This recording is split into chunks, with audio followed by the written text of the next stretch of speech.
자, 오늘은 레이부터 여기까지 폴리곤까지 할 건데요. 요거는 다음 시간에 하도록 하겠습니다. 자, X라인은 레이 지난 시간에 했구나. X라인은 무한대선이라고 그랬어요. 그죠? X라인, 그래서 이렇게 무한대로 가는 선을 그릴 때 쓰는 게 X라인이라면, 레이는 반만 무한선입니다. 중심점을 기준으로 해서 이렇게 반만 그려지는 무한대의 선, 이게 레이입니다. 레이는 특별한 건 없어요. 자, 한번 해보시죠. 렉탱글입니다. 렉탱글을 자주 사용해요. 렉탱글은 사각형 그리기입니다. 자, 보시죠. 렉탱글 여기 있어요. 보면 렉탱글하고 폴리곤하고 같이 붙어 있는 걸 확인할 수 있습니다. 왜냐하면 둘 다 폴리라인입니다. 렉탱글하고 폴리곤은 둘 다 폴리라인이에요. 여기 P라인이라고 적혀 있죠? 이게 폴리라인입니다. 얘가 폴리선이라고 해요. 폴리라인이라고 합니다. P라인이 폴리라인인데, 렉탱글하고 폴리곤은 폴리라인의 일종입니다. 자, 그럼 폴리라인이 뭐냐? 이렇게 보시면 돼요. 폴리라는 단어를 먼저 뜯어보시면 돼요. 여러분들 옷을 사게 되면 옷감 중에 폴리에스테르라고 하는 옷감 있죠. 폴리에스테르가 무슨 뜻인가요? 좀 어렵죠, 그죠? 근데 화학식 보면 폴리 어쩌고 저쩌고, 폴리 어쩌고 저쩌고 이렇게 써 있는 것들이 참 많아요, 그죠? 근데 폴리라는 건 뭐냐면 분자와 분자가 서로 이렇게 연결고리처럼 하나로 이렇게 쭉 이어져 있는 걸 폴리 구조라고 합니다. 무슨 뜻인지 이해되셨나요? 네. 그러니까 원래 분자와 분자가 이렇게 둥둥둥둥 떠다녀야 되는데, 폴리 어쩌고 저쩌고 하는 놈들은 다 분자와 분자가 이렇게 다 연결이 돼 있어요. 결합이 돼 있습니다. 네. 폴리선이라는 얘기는 선이 다 하나로 결합되어 있는 걸 말합니다. 자, 일반적으로 우리가 선을 그리게 되면, 라인을 그리게 되면, 자, 이렇게 선이 떨어져 있는 거 보이시나요? 네, 선이 떨어져요. 그러나 폴리선을 그리게 되면 똑같은 선을 이렇게 그렸는데 이게 하나로 연결되어 있습니다. 하나로 묶여 있는 거 이해되시나요? 이게 폴리선이에요. 폴리선의 특징은 선이 하나로 다 연결이 되어 있습니다. 라인이죠. 지금 분명히 라인인데 선들이 어떻게 되어 있어요? 폴리 구조로 연결이 되어 있는 거죠. 폴리 구조로 결합되어 있는 선, 즉 선이 하나하나 다 결합되어져 있는 선, 이걸 폴리라인이라고 합니다. 다시 말하면 렉탱글과 폴리곤은 바로 이렇게 폴리선이에요. 하나로 다 연결되어 있는 선입니다. 자, 이해되셨나요? 네, 그래서 두 개가 명령어가 같이 묶여 있는 겁니다. 기능이 비슷하거나 의미가 비슷한 것끼리 다 묶여 있어요. 다 묶어놨습니다. 자, 폴리선은 두 가지 특징이 있어요. 폴리라인은 두 가지 특징이 있습니다. 하나는 선이 다 연결되어 있어요. 조금 아까 설명드린 대로 분자 구조처럼 선들이 다 하나로 연결되어 있는 게 폴리선입니다. 두 번째로 폴리선은 선의 굵기를 지정해 줄 수 있어요. 자, 이런 식으로요. 렉탱글,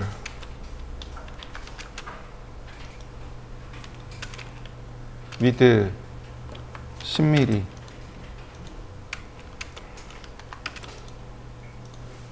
선의 굵기가 다르죠? 네, 선의 굵기를 지정해 줄 수 있습니다. 이게 폴리선의 가장 큰 특징입니다.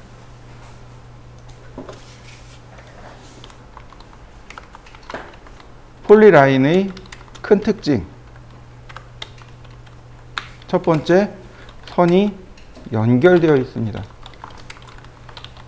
두 번째, 선의 폭을 지정할 수 있습니다. 우리는 이걸 흔히 굵기, 두께라고 얘기하죠. 폭이 올바른 단어예요. 캐드에서는 두께라는 단어를 쓰면 안 돼요. 두께라는 단어를 쓰면 안 되고 선의 폭이라고 써야 돼요. 선의 폭을 지정할 수 있습니다. 이렇게 보시면 돼요. 왜 그러냐면 우리 바깥에 나가면 차가 다니는 도로가 있죠. 그죠? 도로의 두께라고 얘기하나요? 도로의 굵기라고 하나요? 아니면 도로의 폭이라고 하나요? 폭으로 이야기하죠? 네, 맞습니다. 여기도 폭으로 이해합니다. 두께라는 뜻은 띠끄니스라는 뜻으로 어떻게 쓰냐면 Z축의 높이를 두께로 씁니다. 캐드에서 띠끄니스를 쓰게 되면 Z축으로 올라가 버려요. 선이. 그래서 두께라는 말을 쓰시면 안 되고 폭이라는 단어를 쓰셔야 됩니다. 이해되셨나요? 네. 네, 다시 한번 설명하죠. 폴리선의 가장 큰 특징은 첫 번째, 선이 하나로 다 연결되어 있습니다. 두 번째, 선의 폭을 지정할 수 있습니다. 이 두 가지가 가장 큰 특징입니다. 자, 렉탱글을 한번 보시죠.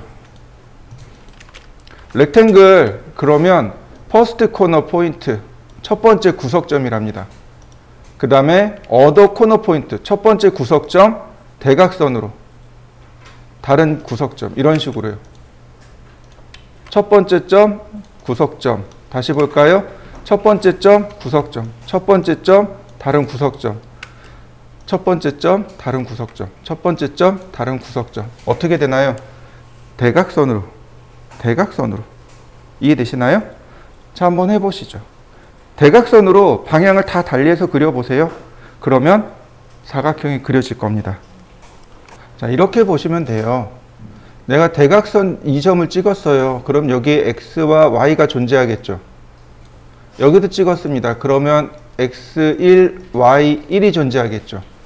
그럼 이 점은 x1의 y가 되는 거고, 이 점은 x의 y1이 되는 겁니다. 이 무슨 얘기인지 이해되시나요? 이거 좌표죠? 네, 이게 좌표로 하는 거예요. 그래서 대각선으로만 찍으면 돼요. 근데 가만히 생각해 보시죠. 어느 쪽이 조금 더 편할 것 같아요? 좌하단에서 우상단으로 그리는 게 편할까요? 아니면 우하단에서 좌상단으로 그리는 게 편할까요? 아니면 거꾸로 좌상단에서 우하단으로 그리는 게 편할까요? 아니면 우상단에서 좌하단으로 그리는 게 편할까요? 좌하단에서 우상단으로 그리는 게 편해요. 왜요? 그렇죠. 맞아요. 플러스 방향이니까. 이해되시나요? 근데 상황에 따라서는 반대로도 쓸 수 있어요. 상황에 따라서 어떤 때는 우상단이 결정이 되는 경우도 있어요. 그러면 그러니까 상단점이 결정이 돼서 아래로 그리는 경우도 있고, 하단점이 결정이 돼서 위로 그리는 경우도 있어요. 그렇지만 대체적으로는 좌하단에서 우상단으로 그리는 경우가 많습니다. 이런 식으로요. 자, 렉탱글 좌하단 클릭하고 골뱅이 420에 297, 420에 297 의미 있는 숫자죠. 맞아요. A3죠. 이렇게 해요. A3. 이해되셨나요? 네, A3예요. A3. 420에 297 A3. 근데 여기서 하나 더 설명드릴 게 있어요. 제가 원래 지난 시간에 설명해야 되지만 이 렉탱글, 사각형 그리는 걸 안 배워서 설명을 못한 게 있어요. 그게 뭐냐면 옵셋 10mm. 안쪽으로 이렇게 10mm 옵셋을 해줘야 된다는 사실입니다. 이렇게요. 안쪽으로 10mm 옵셋을 해줘야 돼요. 이걸 뭐라고 부르냐면 테두리선이라고 합니다. 도면에는 테두리선이라는 게 있어요. 반드시 들어가야 합니다.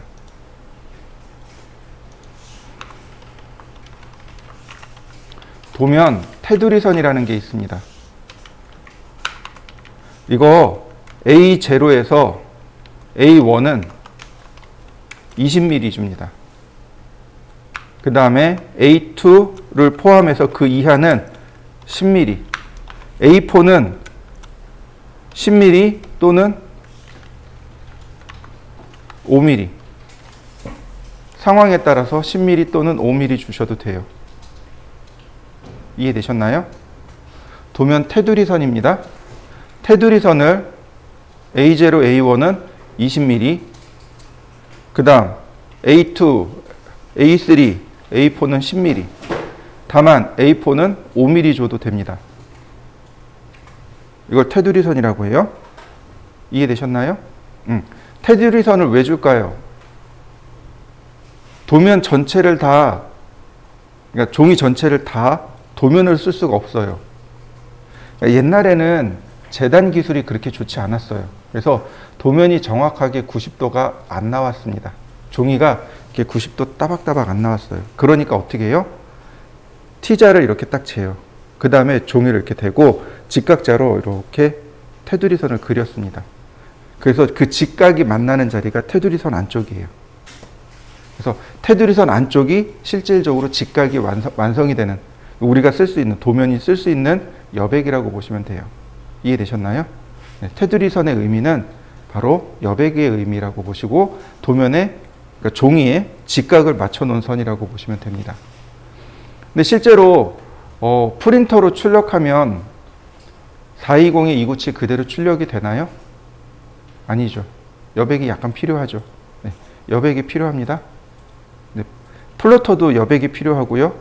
왜냐하면 이렇게 종이가 이렇게 쭉 말려 올라가면 센서가 딱 읽어요. 센서가 종이 끝을 읽고 그 다음에 거기서부터 출력하는 게 아니고 그 아래 약간 띄워서 출력을 시작을 해요. 그 다음에 종이를 양쪽 끝에서 이렇게 잡아서 이송시켜요. 밀어서 움직이게 하는데 종이를 이렇게 잡아주는 구간이 있단 말이죠. 네, 그런 구간도 있기 때문에 여백이 조금 더 필요합니다. 그 여백은 프린터마다 여백이 다 달라요. 좀 좋은 프린터로 갈수록 여백이 점점 줄어들고 좀 안 좋은 프린터로 갈수록 여백이 넓어져요. 자, 이해되셨나요? 그 다음에 또 하나, 재본. 도면을 재본해야 됩니다.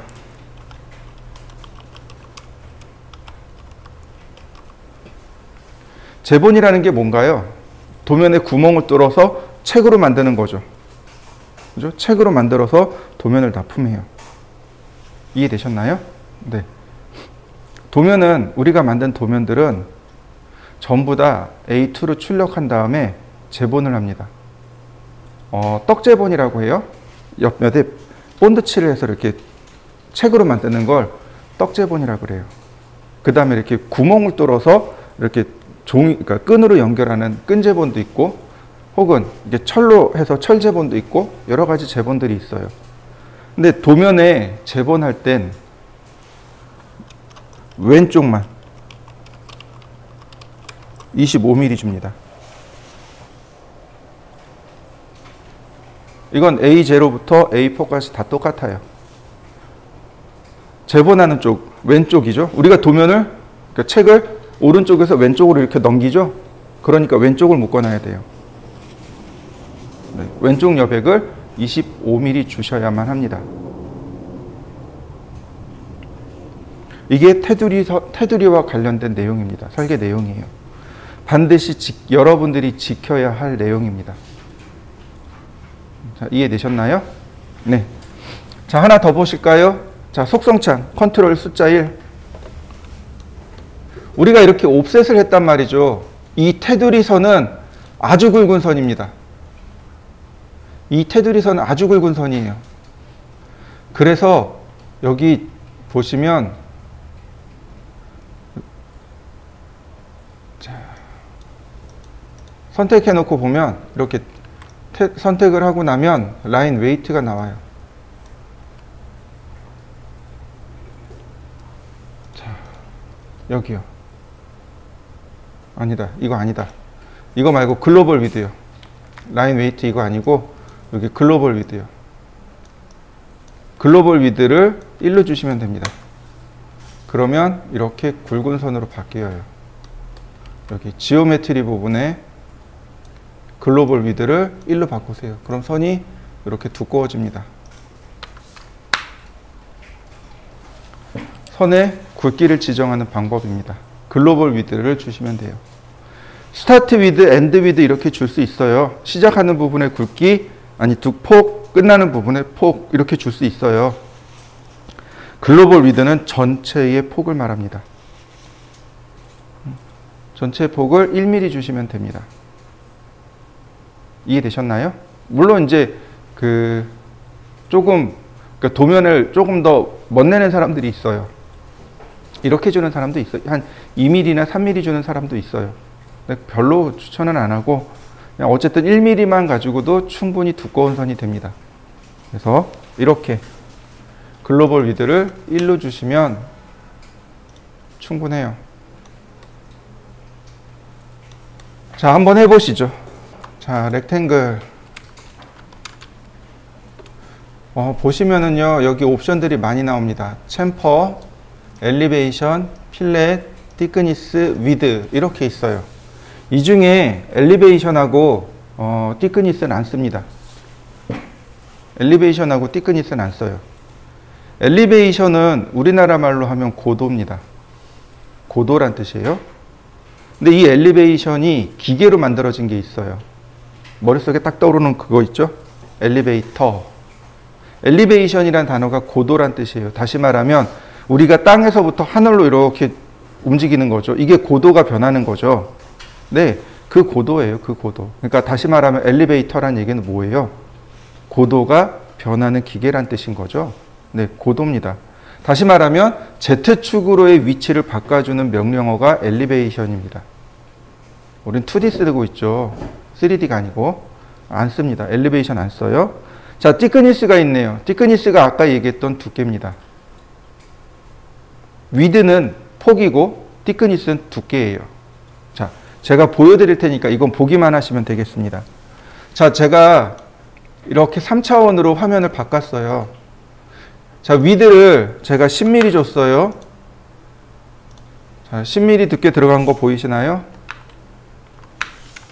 이렇게 10mm 두께로 들어가 있는. 자, 다시 봅니다. 렉탱글 티크니스 100mm, 위드 0. Z축으로 올라간 거 보이시나요? 네, 차이점 확실히 눈에 들어오죠? 티크니스는 Z축의 두께예요. 마치 벽을 쌓듯이 Z축으로 선을 올려버리는 걸 티크니스라고 하고 이게 두께예요. 그 다음에 왼쪽 하단에 있는 얘가 폭입니다. 선에 두께가 들어간 거죠. 굵기가 들어간 거죠. 위드와 티크니스 이해되셨나요? 네, 그 티크니스를 안 써요. 엘리베이션도 안 써요. 둘 다 3D 명령어니까. 자, 그럼 다시 볼까요? 자, 위드만 보시면 되겠네요. 위드. 애초에 선의 굵기를, 폭을 지닌 선을 그릴 때 씁니다. 자, 한번 해보시죠.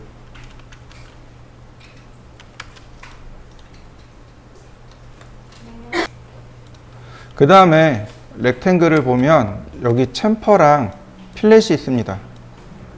원래 이거 커맨드예요. 원래 커맨드입니다. 원래 커맨드인데 명령어인데 많이 쓰니까 여기다 들어간 거예요. 원래 필렛이라는 명령어가 있고 챔퍼라는 명령어가 있어요. 그래서 필렛과 챔퍼라는 명령어를 먼저 공부하고 여기에 대입을 시켜볼 겁니다. 자, 명령어를 보시면은요, 이렇습니다. 필렛, F-I-L-L-E-T, 모, 깎기, 필렛, 챔퍼, 모, 따기.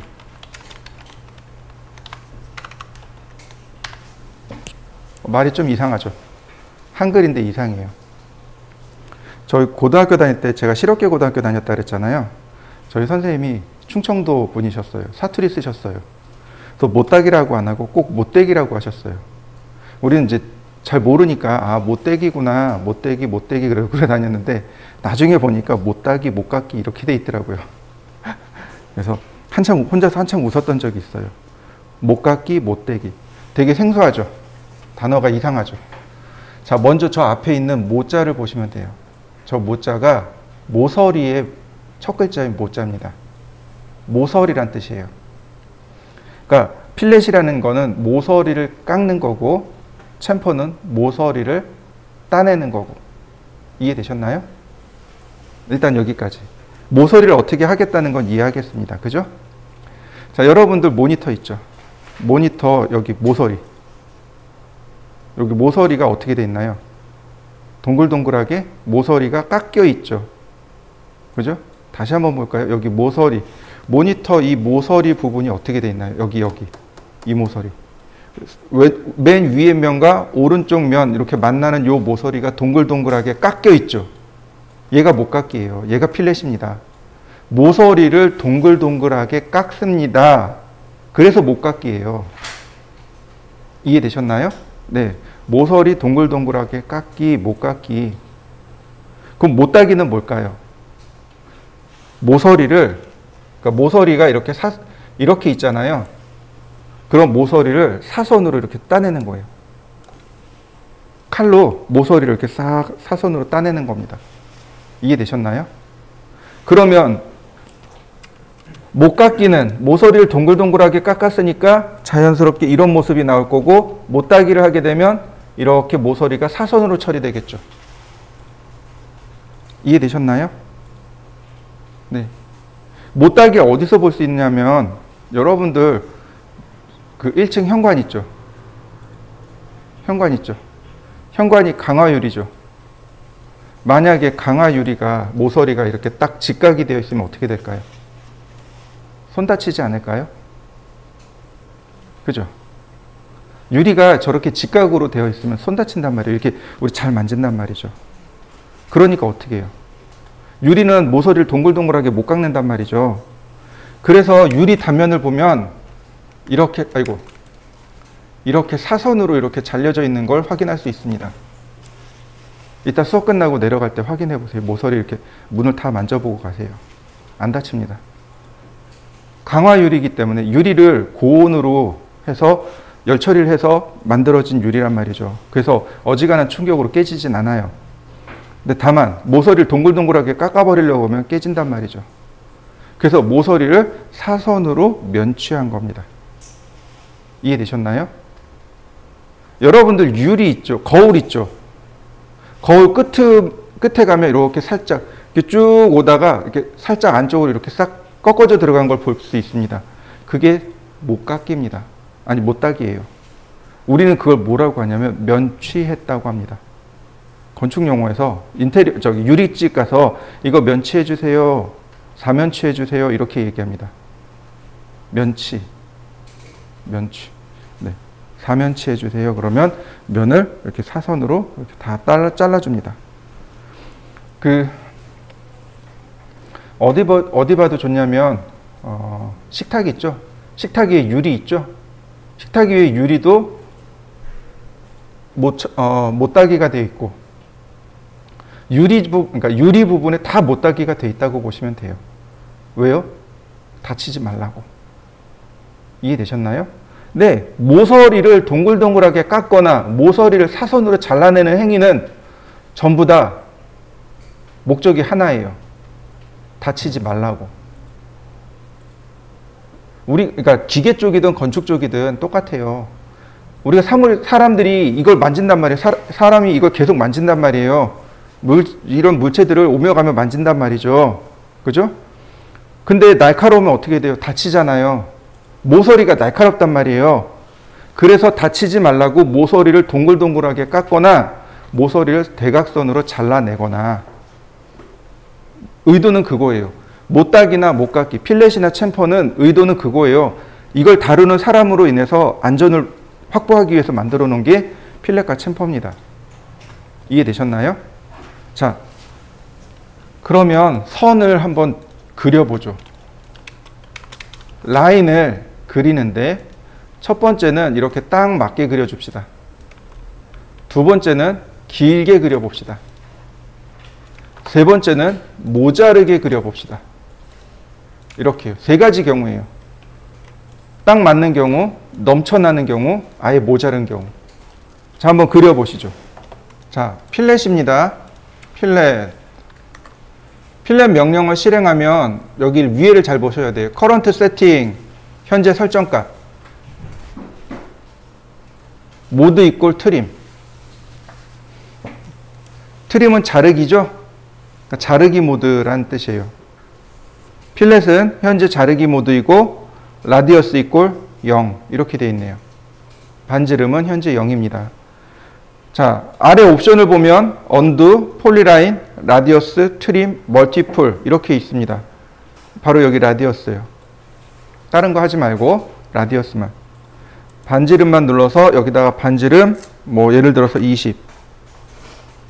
선이 20mm보다 더 길어야 된다는 전제 조건입니다. 여러분들이 그린 선이 얼마나 긴지 확인해 보셔야 돼요. 자, 엔터. 그 다음 첫 번째 선을 클릭합니다. 그 다음 두 번째 선을 클릭합니다. 그럼 모서리가 동글동글하게 들어간 거 보이시나요? 자, 한번 해보시죠. 자, 필렛. 역시 똑같아요. 보시면 여기 트림 모드에 반지름 20 들어가 있죠? 첫 번째 클릭, 두 번째 클릭. 어떻게 되나요? 여기 선들, 기다란 선들이 어떻게 되나요? 그냥 선 정리되는 거 보이시나요? 네. 다시 봅니다. 여긴 아예 선이 모자르죠? 그런데 선이 어떻게 되나요? 연장이 되면서 필렛 처리되는 거 보이시나요? 이게 트림 모드일 때 이렇습니다. 자, 한번 해보시죠. 필렛. 자, 여기 트림이라고 되어 있죠? 트림을 누르면 이렇게 두 개의 옵션이 나옵니다. 트림 모드와 노 트림 모드. 자, 기본은 트림 값이었습니다. 이번엔 노 트림으로 바꿨어요. 자, 라디어스 반지름 20입니다. 자, 클릭해 보죠. 자, 어떤가요? 선이 정리되는 거 보이시나요? 이렇게 모서리는 동글동글하게 들어가는데 나머지 선들이 정리가 안 돼요. 이게 노 트림 모드입니다. 트림, 자르다란 뜻이잖아요. 자르는 거예요. 짜투리를 잘라내는 겁니다. 그런데 자를 짜투리가 없네? 늘려버립니다. 이게 트림 모드. 노 트림 모드는 아예 그런 프로그램을 안 하는 거죠. 자, 두 가지를 한번 비교해 보세요. 노 트림 모드로 놓고 다시 한번 해보시죠. 가요. 자, 필렛. 그래서 반드시 트림 모드를 놓고 써야 돼요. 노 트림 모드로 쓰는 기회는 많지 않아요. 트림으로 쓰는 경우가 훨씬 더 많고요. 자, 이번에는 반지름이 0인 경우입니다. 가능할까요? 반지름 0입니다. 자, 트림 모드에서 필렛은 어떻게 처리됐나요? 짜투리들을 전부 다 없애버렸죠. 오히려 선이 모자르면 연장시켰죠. 자요. 선 정리되는 거 보이시나요? 다시 볼까요? 선 정리되는 거 보이시나요? 다시 봅니다. 필렛.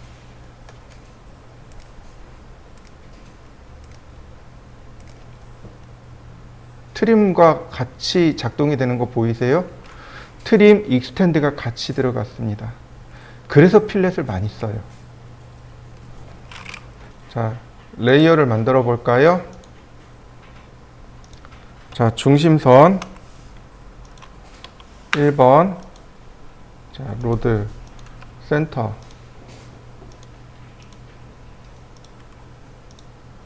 자,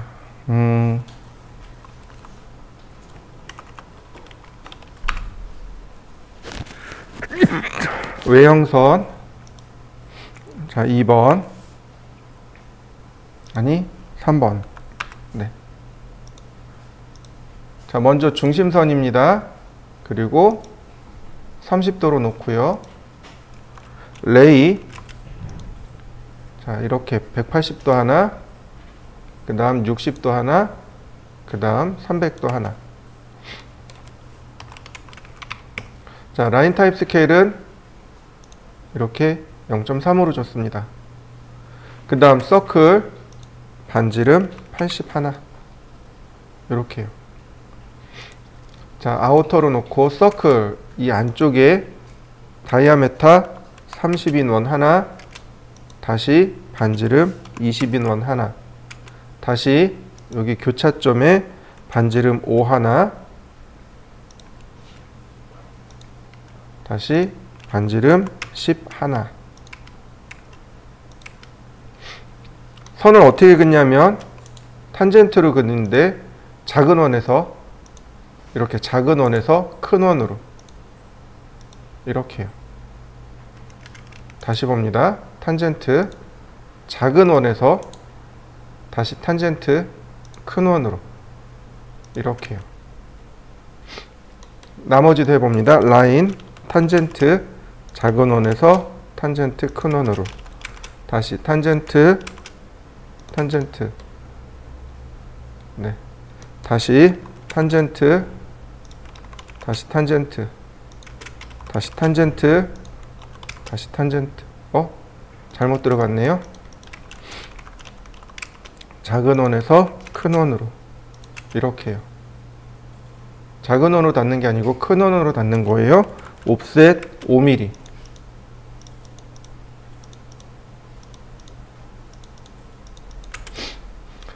자, 이 부분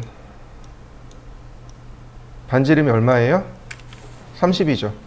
필렛. 원래 정상적으로 하려면 이렇게 해야 돼요. 서클 TTR 접하고 반지름 30. 트림. 원래는 이렇게 해야 돼요. 그죠? 자, 필렛. 반지름 30. 선 하나. 어떤가요? 무지하게 쉬워졌죠. 다시 볼까요? 네, 이렇게요. 다시 봅니다. 요 선과 이 원이 맞닿는 점이 이렇게 들어가요. 그죠? 반지름이 4mm입니다. 필렛 반지름 4mm. 자, 원은 트림이 되나요? 원은 트림이 되나요? 안 돼요. 원은 트림이 안 됩니다. 이해되셨나요? 네, 뭐만 트림이 돼요? 선만. 그러니까 나머지 어떻게 해요? 트림으로 잘라내면 됩니다. 자, 다음 여기 이 선과 이 원이 이렇게 반지름 2mm로 만나요. 필렛 반지름 2mm.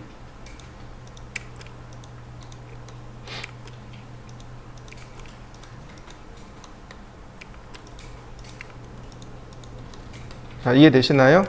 그 다음 트림 처리합니다. 이렇게요. 경계 지정하셔야 돼요. 경계 지정하지 않으면 여기만 자르는 효과가 일어나요. 여기 한 번 더 잘라야 돼요. 보세요. 그냥 이렇게 하고 넘어갈 수 있단 말이죠. 잘 안 보이니까 여기도 잘라야 돼요. 그러니까 경계가 어떻게 돼요? 이 선과 여기 조그만 원이 경계가 되면 여기 잘려지는 거 맞나요? 네, 경계가 불분명하면 반드시 경계를 지정하고 작업하는 게 훨씬 더 쉽습니다. 옵셋 3mm.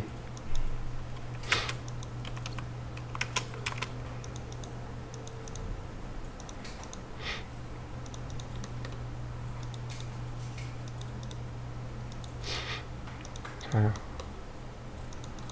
나머지 트림으로 자, 잘라내고 지우면 되죠.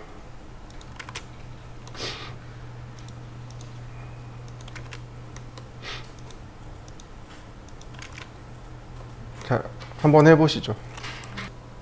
자, 이번엔 필렛을 이용해서 간단한 거 하나 더 해보죠. 자, 똑같은 페이지 이 과제물입니다. 기억나실 거예요. 자, X라인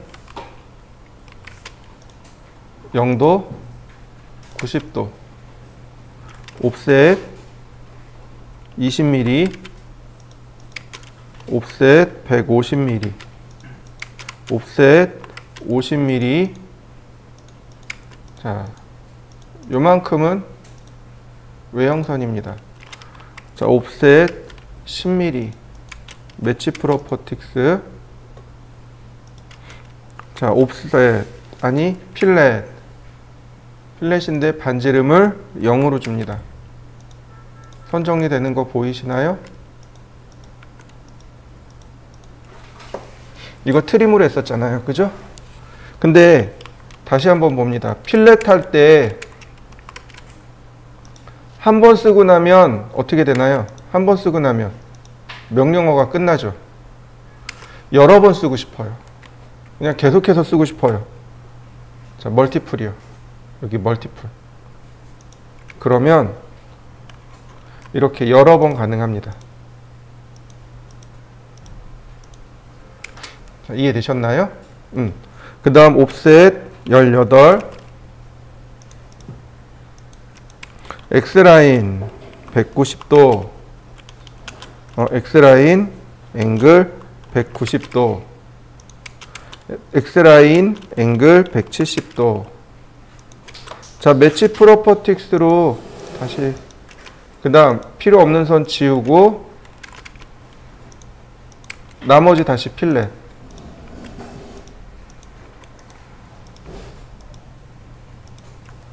금방 만들어지는 거 보이시나요? 자, 한번 해보시죠. 자, 이번엔 제가 렉탱글을 그렸습니다. 사각형을 이렇게 그렸어요.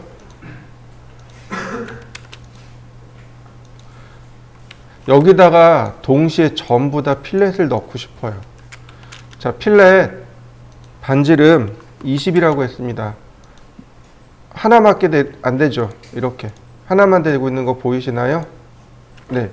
근데 다시 봅니다. 필렛 반지름 20, 그 다음에 여기 보시면 폴리라인이라고 있습니다. 바로 이 기능이 들어가 있는 거예요. 자요. 동시에 다 들어가는 거 보이시나요? 다시 볼까요? 필렛 반지름 20, 그 다음에 폴리라인. 그러면 동시에 이렇게 들어갑니다. 자, 보세요. 렉탱글에 필렛이 존재하죠? 반지름 20. 자, 두 개 결과물 똑같은 거 보이시나요? 자, 한번 확인해 보시죠. 자, 이번엔 챔퍼입니다. 챔퍼는 필렛하고 사용하는 방법이 똑같아요. 그런데 챔퍼는 모서리를 이렇게 사선으로 잘라낸다 그랬죠. 그죠? 측정하는 방법이 두 가지가 있습니다. 첫 번째는 여기서부터 여기까지 거리, 그 다음에 여기서부터 여기까지 거리. 그럼 가능하겠죠. 이걸 디스턴스 방식이라고 합니다. 두 번째는 뭐냐면 첫 번째 무조건 거리예요. 그런데 두 번째 값이 각도입니다. 이걸 앵글 방식이라고 합니다. 자, 챔퍼라는 명령을 실행하면 제일 먼저 이렇게 나옵니다. 트림 모드이고 챔퍼 값이 디스턴스 1이 0이고 디스턴스 2가 0입니다. 자, 옵션을 보면 폴리라인이 있고요. 디스턴스가 있고 앵글이 있고 트림이 있고. 자, 메소드 무시합니다. 그 다음에 멀티플 이렇게 나와요. 메소드는 뭐냐면 앵글 방식을 쓸 거냐 아니면 디스턴스 방식을 쓸 거냐 이거예요. 이 두 개 중에 하나를 골라라 이 얘기인데 어차피 값을 넣으면 바뀌어요. 자동으로 바뀌어 버립니다. 자, 먼저 디스턴스요. 첫 번째 거리 20, 두 번째 거리 40. 자요. 바뀌는 거 보이시나요? 자. 첫 번째 여기가 20입니다. 첫 번째 클릭했을 때, 두 번째 클릭했을 때 여기가 40이 되는 거죠. 자, 다시 한번 봅시다. 챔퍼 디스턴스 20, 40. 자, 뭐 여기 문제 없어요? 여기도 어떤가요? 짜투리선 짜투리선 잘려나간 거 보이시죠? 여기 선이 모자라요? 똑같이 연장해 줍니다. 자, 한번 해보시죠. 챔퍼 이번엔 앵글 방식이요. 첫 번째는 20이고 두 번째는 45도요. 그러면 대각선으로 똑같은 값이 이렇게 잘리겠죠.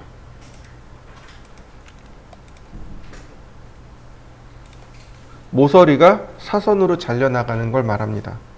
다시 봅니다. 챔퍼 디스턴스가 0이에요. 그러면 어떻게 돼요? 필렛이랑 똑같은 모습이 만들어지기도 합니다. 다시 말하면 필렛과 챔퍼는 사용하는 방법이 똑같다는 뜻이에요. 동일한데 다만 뭐가 다른 거예요? 필렛은 모서리를 동그랗게, 챔퍼는 모서리를 각지게 잘라내는 거죠. 필렛은 반지름을 넣어야 되고 챔퍼는 거리값을 넣거나 혹은 각도를 넣거나 이렇게 되는 겁니다. 자, 한번 해보시죠. 자, 다시 한번 볼까요? 이번엔 렉탱글입니다. 렉탱글에 똑같이 챔퍼가 있어요. 렉탱글의 챔퍼를 누르게 되면 디스턴스 값이 나옵니다. 20, 그 다음에 20. 자, 그러면 자 어떤가요? 모서리가 20씩 잘려나간 거 보이시나요? 자, 이렇게요. 다시 봅니다. 렉탱글 챔퍼 00, 챔퍼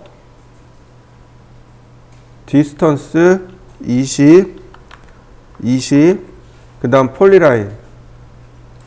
자, 좌우 두 개가 똑같이 만들어지죠? 자, 한번 해보시죠. 이번엔 폴리곤에 대해서 설명드리도록 할게요. 자, 제가 반지름이 50인 원을 하나 그렸습니다.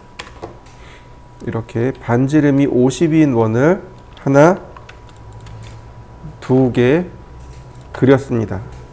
자, 여러분들도 반지름이 50인 원을 두 개 그려보시죠. 이번엔 폴리곤입니다. 폴리곤이라는 명령을 실행하면 제일 먼저 모서리가 몇 개입니까? 라고 물어봐요. 모서리의 개수를 먼저 입력합니다. 예를 들어서 6개요. 6, 엔터. 그러면 CAD가 물어봅니다. 센터 오브 폴리곤. 폴리곤의 중심을 물어봅니다. 중심을 물어봐요. 그리고 모서리를 물어봅니다. 두 가지 방식이 있다는 얘기예요. 중심을 찍어서 폴리곤을 그리는 방식과 모서리를 그려서 폴리곤을 그리는 방식 두 가지가 있다는 뜻입니다. 먼저 중심을 찍어 보도록 하죠. 센터. 자, 클릭.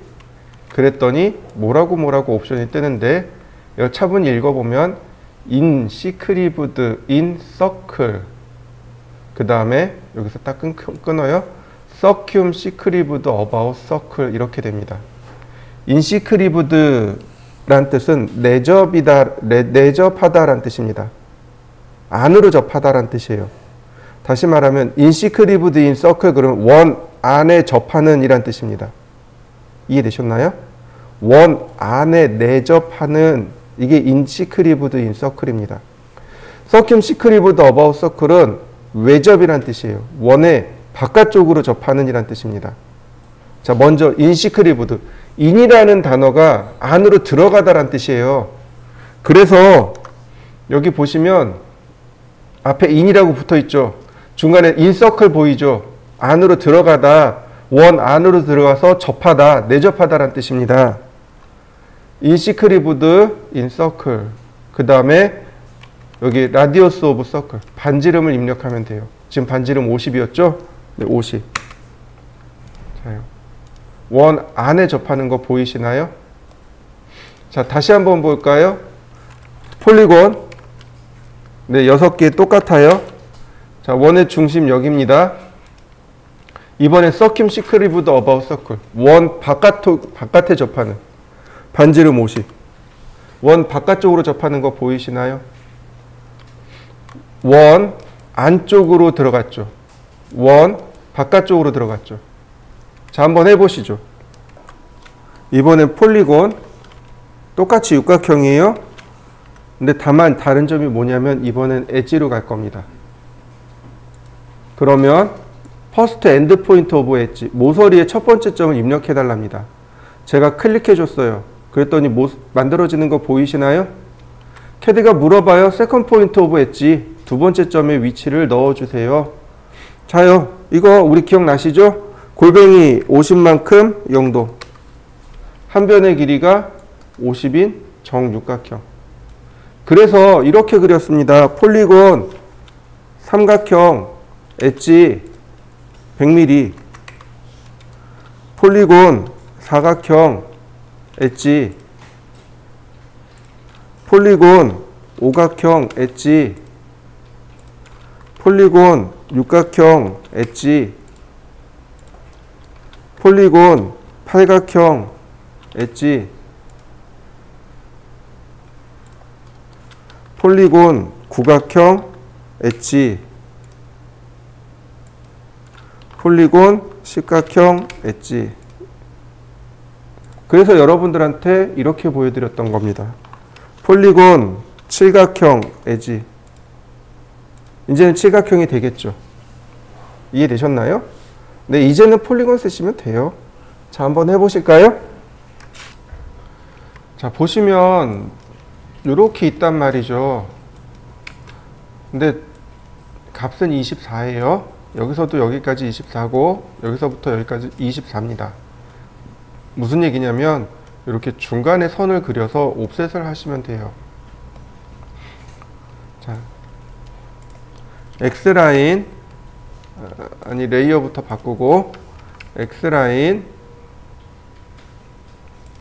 자 0도, 30도, 60도, 90도, 120도, 150도.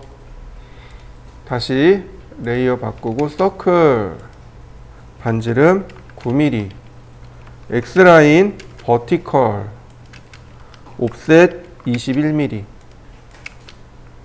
옵셋 2mm. 자, 매치 프로퍼틱스로 필렛, 나머지 트림으로 클립. 자, 옵셋, 아니, 네, 옵셋, 아니, 옵셋 하지 말고 서클, 아니, 옵셋 15mm. 자, 선 연장하고요. 그 다음 다시 옵셋 17.5. 이렇게 생겼네요. 서클, 반지름 8,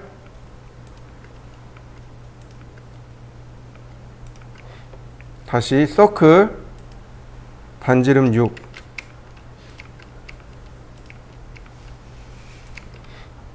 자, 이렇게 생겼습니다. 자, 매치 프로퍼틱스로 자, 선 정리하고, 자, 옵셋 3mm 하는 김에 선 정리까지 다 해놓고 시작하시죠.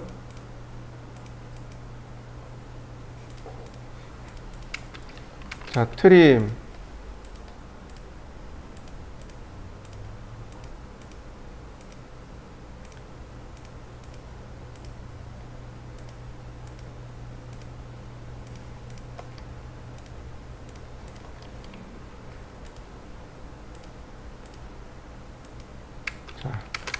반대로 익스텐드로 연장을 해도 이렇게 연장하면 되겠네요.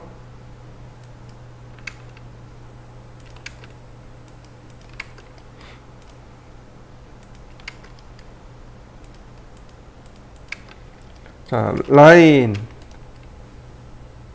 탄젠트에서 탄젠트로, 다시 탄젠트에서 탄젠트로, 다시 탄젠트에서 탄젠트로, 다시 탄젠트에서 탄젠트로.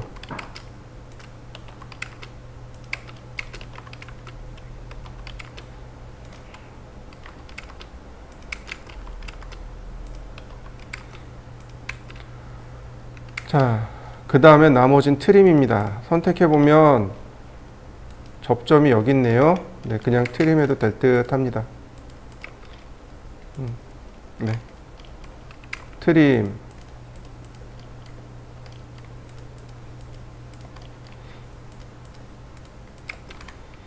자, 그 다음 서클.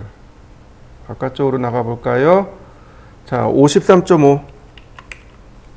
다시 서클, 반지름 60. 자, 옵셋 3mm. 트림으로 자르죠.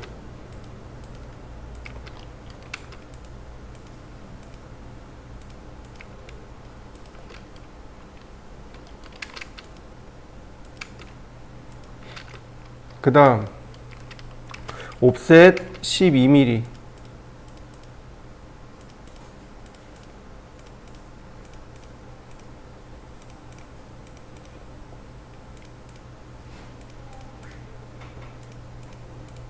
네, 복잡하죠?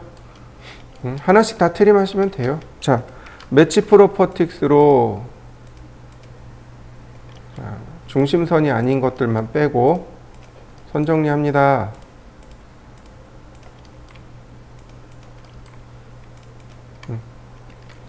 트림, 원 안쪽과 바깥쪽으로 선정리.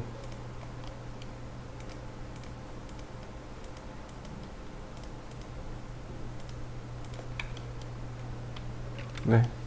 그 다음 원 바깥쪽도 하나씩 이렇게 지워 나가면 됩니다. 자, 펜스. 다시 한번 펜스.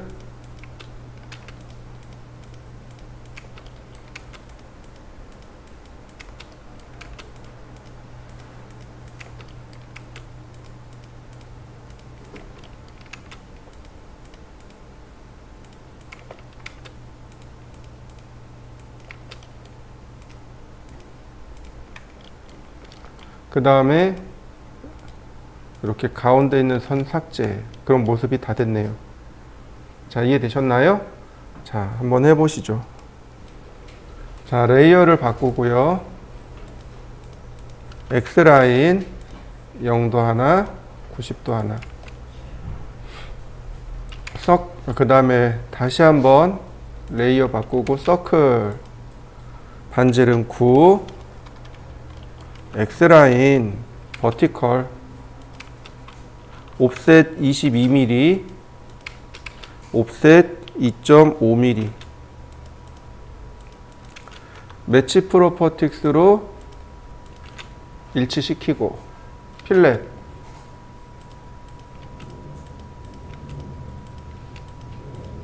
그 다음 트림으로 잘라내면 금방 정리됩니다. 다음 서클 반지름 19, 다시 서클 반지름 65, 옵셋 11, 옵셋 5mm. 자, 트림으로 중심선들 정리하고요. 먼저 여기부터 볼까요?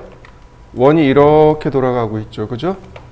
여기가 반지름이 10이랍니다. 이 원에 접하면서 반지름이 10이랍니다. 이렇게 보면 돼요. X라인 버티컬 옵셋 10mm, 서클 반지름 10mm. 이렇게 그리시면 돼요. 이게 첫 번째 방법이에요. 다시 봅니다. 옵셋 10mm, 반지름 10mm. 두 번째 방법입니다. 자, 세 번째 방법. 서클 2포인트. 교차점은, 시작점은 여기고 그 다음 끝점은 20mm. 이해되시나요? 네, 반지름이 10mm니까 지름이 20mm인 거죠. 네, 이렇게 하시면 돼요. 그 다음에 서클 TTR입니다. 서클 TTR 접하고 반지름 30. 자, 이거 트림할 때요. 지금 보시면 선이 이렇게 가잖아요. 그러면 이 원과 이 원 한 번, 이 원과 이 원 한 번, 이 원과 이 원 한 번. 적당히 트림을 해주세요. 이렇게. 그러면 이 원과 이 원을 필렛하면 어떻게 될까요? 여기 없어지고 여기 없어지겠죠. 필렛. 한 번에 끝나는 거 보이시나요? 네, 이렇게요. 다시 봅니다. 옵셋 10mm, 서클, 아이고, 반지름 10mm, 서클 TTR 접하고 반지름 30. 트림으로 아래쪽을 이렇게 클릭해주고 필렛으로 클릭해주면 금방 정리가 돼요. 서클 TTR 트림으로 그 다음 필렛으로 다시 서클 TTR 트림으로 반쪽 지우고 아래쪽 지우고 필렛. 그러면 깨끗하게 정리 끝났습니다. 두 번째, 이 선에서 20mm, 이 선에서 30mm 떨어진 곳이 중심이랍니다. 그리고 원을 이렇게 그리랍니다. 옵셋 20mm, 옵셋 30mm, 서클. 이 두 선이 교차되는 지점에 반지름 40인원. 이렇게요. 자, 조금만 트림합니다. 조금만 트림하세요. 이렇게. 필렛 반지름 19. 여기는 반지름 19. 필렛 반지름 5. 여기는 5.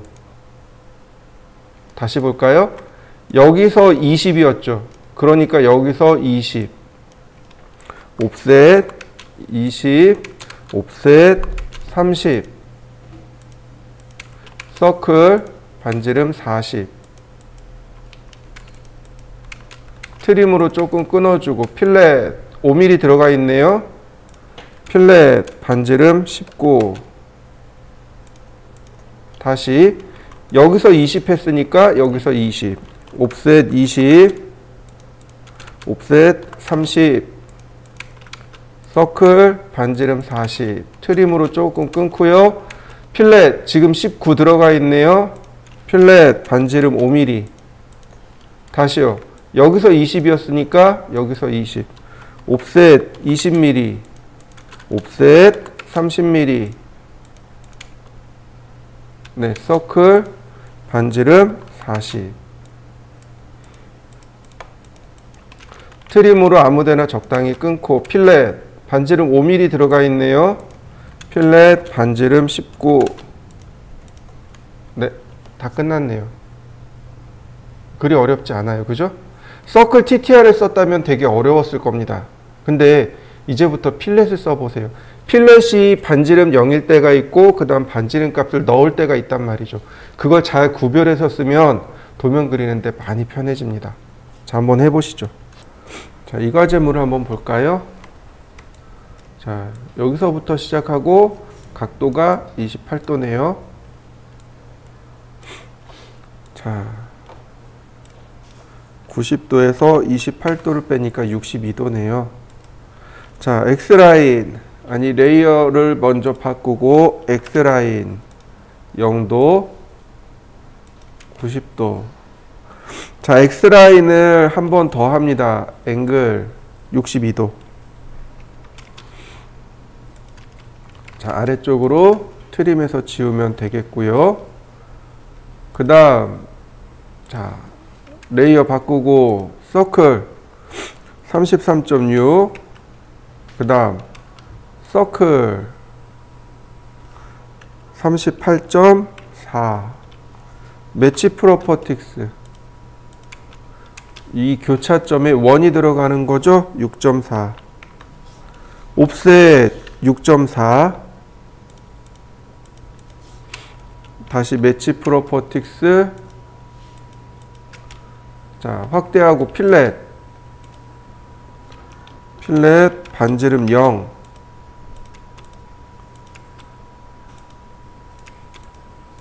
그 다음 나머지는 트림으로 삭제하시면 돼요. 옵셋 3mm. 자, 트림으로 경계 지정하고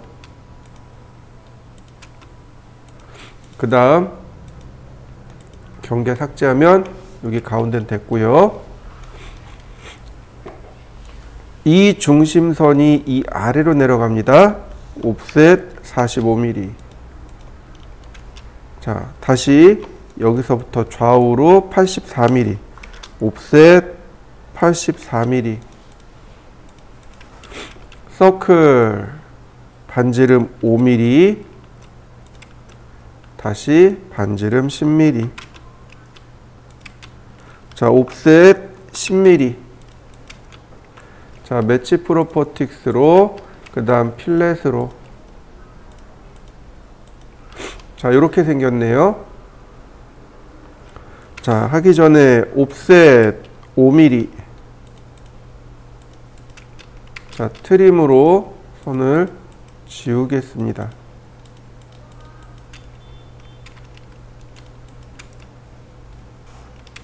자, 옵셋 5mm. 자, 필요 없는 선들 제가 이렇게 정리했고요. 그 다음 여기가 47도예요. 여기서부터 이렇게 47도죠. 이거 중심선에다가 그리면 돼요. 방법이 두 가지가 있습니다.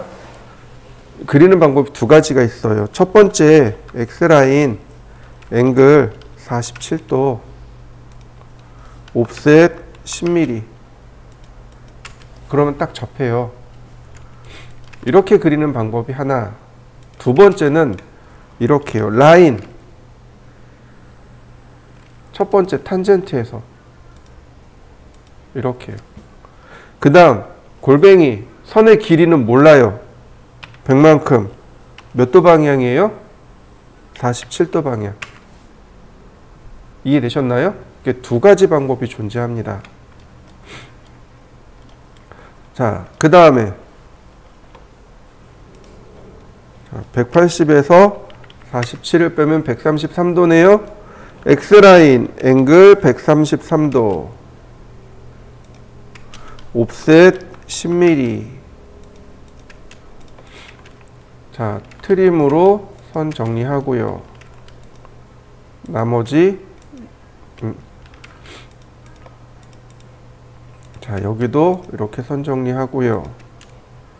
그 다음 요 부분 있죠?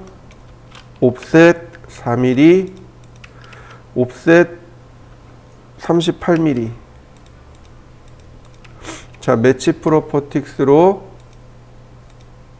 맞춰주고요. 트림. 자, 먼저 필렛이 0인 부분부터. 다음 필렛 반지름 2.4mm. 네, 여기 끝났고요. 그 다음 얘도 지우고 이 선이 위쪽으로 106mm 옵셋 106mm 이렇게요. 그 다음에 다시 안쪽으로 10mm 옵셋 10mm.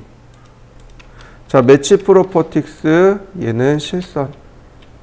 그 다음에 71mm씩 옵셋 71mm.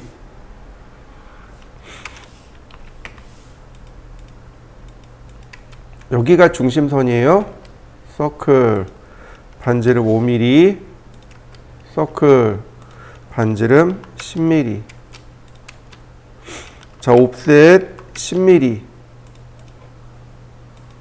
자, 매치 프로퍼틱스로 속성 맞추고 필렛 반지름 0으로 선 정리하고요. 자, 여기도 똑같아요. 옵셋 5mm. 트림 이 선을 기준으로 선 정리하고요.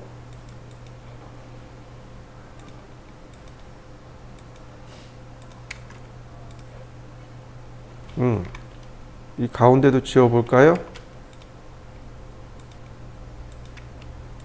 이 위에도 지우고. 그러면 이렇게 깨끗하게 선 정리가 끝났네요. 자, 얘도 지우고. 그 다음 선이 이렇게 가야죠. 옵셋 아니 X라인 앵글 마이너스 10도 옵셋 10mm. 자, 필렛 다시요. X라인 앵글 190도 옵셋 10mm. 다시 필렛. 그 다음에 필요 없는 부분들은 삭제. 자, 선이 여기 복잡하죠? 자, 여기서부터 좌우로 옵셋 45mm. 자, 매치 프로퍼틱스 필렛 반지름 10mm.